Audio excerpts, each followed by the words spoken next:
believe that there's a simple solution to the approach this hockey team has to adopt and actually embrace. But I'll be honest, that's only the beginning of what's needed. Good morning to you. Good Thursday morning. I'm Dejan Kovacevic of DK Pittsburgh Sports, and this is Daily Shot of Penguins. It comes your way bright and early every weekday. If you're into football and or baseball, I also offer daily shots of Steelers and Pirates that I hope you'll also check out. The Penguins are back to practice today, 11 a.m., up in Cranberry. I'll be there covering it for DK Pittsburgh Sports. Hope you can check that out on our free app. Just go to the Apple App Store or Google Play and type in DK Pittsburgh Sports, and you'll see it shows up. It's all free. Not trying to sell you anything. And after that, the team will be off to St. Paul, Minnesota to play the Wild tomorrow night, and then, of course, the Jets again the night after that in Winnipeg, Manitoba. I'll be up there as well. One thing that you might or might not have noticed I have a tendency to do on this program is I will find what I think is a core issue, or from my standpoint, a core stance related to the team I'm covering, and I will stick with it. Okay? I will pull out the sledgehammer and have at it. And what I'm guilty of in the process sometimes is I'll oversimplify. So when you hear me on this show, morning after morning after morning, saying, listen, when they commit to defending, they can beat anybody. And they can. And sometimes, as we saw a couple nights ago against the Jets, they do. They've done it to the Avalanche. They've done it to the Golden Knights. They've beaten the Bruins. They've already got for themselves a who's who on their victim list. Of course, they also do tend to not perform that way against the Sabres and the Senators, and then they look stinky in the process, and all kinds of doubts rightly arise. But it isn't just about attitude. It isn't just about the stuff that we're hearing from Lars Eller all the time, and we're now starting to hear from Mike Sullivan. And I don't want to be the guy who rains on a really nice W that they just had, not to mention the one against the Canadiens right before the break. But I'm looking at this roster as currently constituted, and, well, okay, not roster. I'm looking at the lineup. I'm looking at what was put on the ice against Winnipeg. And I'm looking at a third line in which Lars Eller, who changes wingers like more than he changes underwear, I'll bet, has Ricard Raquel on his off wing to the left side. And yeah, I know he's played some left wing in Anaheim and even done a little bit of it here, but come on. And he's got Jesse Puljujarvi, who's basically a medical experiment right now. Showed pretty well in 13 shifts the other night, but all you're looking for with Puljujarvi is to stay healthy, to resurrect his career. That's on the right wing. And on the second line, you've got Evgeny Malkin, who's getting close to Eller when it comes to number of line mates. He's got Riley Smith out there. I'm not going to keep beating up on Smith, but you're watching the games too. You don't need me to. And Drew O'Connor, who was just a phantom the other night. No idea what got into DOC. Wasn't noticeable at all. And I'm not seeing a second and third line that looks like a contender. I don't even want to get into the fourth line. They've done well enough. But you're not contending or not contending based on your fourth line. Second and third, you are. I look at the defense pairings, and I see a top duo any team would love to have in Chris Letang and Marcus Pettersson. And then, you're looking at Erik Karlsson and Ryan Graves, and you're looking at Chad Ruhwedel and P.O. Joseph. Maybe John Ludwig will get into the lineup tomorrow night or in Winnipeg. And I'm not seeing contention there either. And what's probably scariest out of these couple of scenarios that I've just given you between the forwards and the defensemen is that I'm not feeling like there's a ceiling.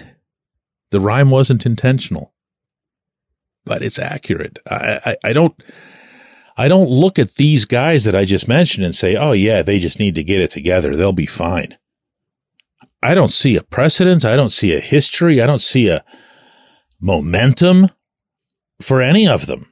A DOC's capable of more. Maybe he'll come around over these next couple of games. Maybe he just let the break get to him. Smith, I have no idea what's left of him, if anything.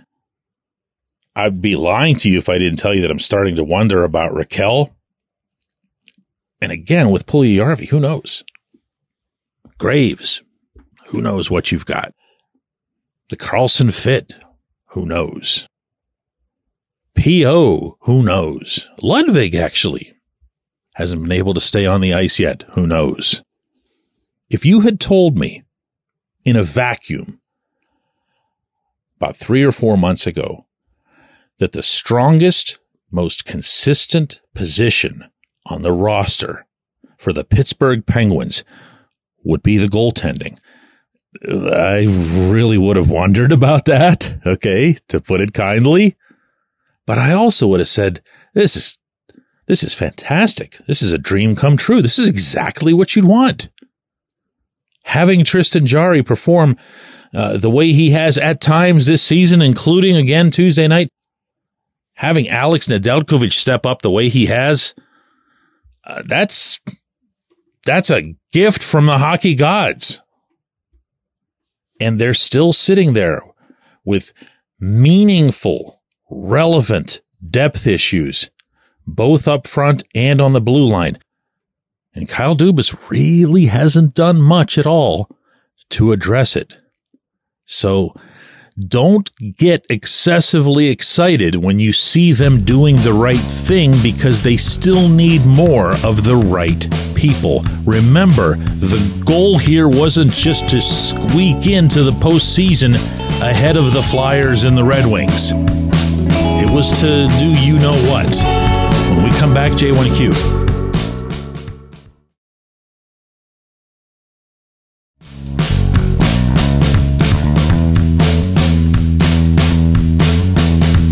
Today's J1Q comes from Darren, who says, "Hi DK, I live in Raleigh, North Carolina.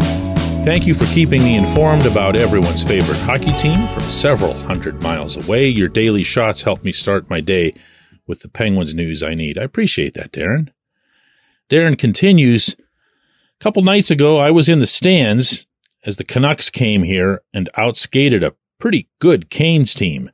Given Vancouver's remarkable turnaround over the past few seasons, I have to ask, did the Penguins make a huge mistake in letting Jim Rutherford go and letting Patrick Allvin follow him? At first, I was happy to see him go. Too many big swings and misses over his last few seasons, but maybe I was wrong."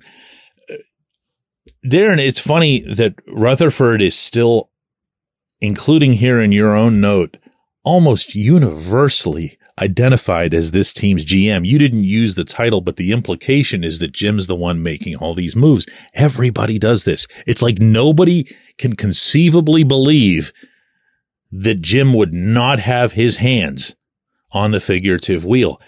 I happen to be with you on that, but poor Patrick Allvin. Allvin's actually a pretty good hockey executive. People here in Pittsburgh who got to know him respected him a lot. But wow, he is just given no credit for anything that's happened out there in BC. I am going to be a little bit more skeptical about the Canucks than most. And I understand that they were also just in Pittsburgh and did the same thing to the Penguins. They have a handful of players, and I don't believe that it's more than that, who can do that, outskate you as much as any other handful of players in the league. Of course, I'm talking about the obvious JT Miller, local product, Elias Pettersson, Brock Besser, Quinn Hughes. These guys can really, really motor. And you know who else can really, really motor on that team? Who else can really, really put up points in a big way? Nobody. And if you look at their third and fourth lines, and I say this lovingly because I love Teddy Bluger. Teddy's having a nice little bounce-back season for himself, and good for him. We've been talking a lot about Brendan Dillon these past couple of days. Well, Dillon was the one who smashed up Teddy's jaw and really threw his career off course. Teddy's back in a really good way in Vancouver. Sam Lafferty, who those of you who've been with me for a long time know, I felt Mike Sullivan shortchanged at the very beginning. Well, Sam's got 10 goals out there, and he's part of Vancouver's second power play unit, another local product, incidentally. But if you keep going with the names of the rest of the wingers on the I was going to say third and fourth lines, but even the second line, and then get to the defense pairings where Ian Cole, a great warrior and a great champion in his time in Pittsburgh, shouldn't be on your second defense pairing at this stage of his career. He's paired with Tyler Myers. You can say the same about him. And then in goal, you've got Thatcher Demko, where I'm not sure what to make of him. Yeah, he made an impression on all of us in that COVID playoff whenever he was spectacular for the Canucks, stealing some games, but he's got a decent 9-10 career save percentage. That's decent. That's not great. This year, he's higher than that, but you always wonder what's the blip and what's the reality. I look out west and I see 3 teams that appear to be more dangerous than the rest, maybe 4. The 3 are going to be the Golden Knights, the Avalanche, and the Jets, not necessarily in that order. And the 4th, maybe, will be the Oilers. I just can't take anything they do in Edmonton seriously. I view the Canucks, right or wrong, to be more in that 5th or 6th range. So I wouldn't get super, oh my God, JR left and took Alvin with him and all of his genius decisions. JR just gave up an awful lot to bring in Elias Lindholm from Calgary. Lindholm coming over with just 9 goals, having kind of a down year. Good player, but not exactly at his performance peak. That's a very Jim-like trade. It's much more akin to, how did you put it? I'm going back to your question here. Too many big swings and misses over his final few seasons in Pittsburgh. Possibly. Jim does that, though. He goes for the fences. He doesn't get cheated at the plate. And he's trying that again here. We'll see whether or not it works. I did not like Jim going in favor of Ron Hextall and Brian Burke. I can tell you that. And I'm nowhere near making any kind of judgment on Kyle Dubas. I appreciate the question. I appreciate everybody listening to Daily Shot of Penguins. We're going to do another one of these tomorrow.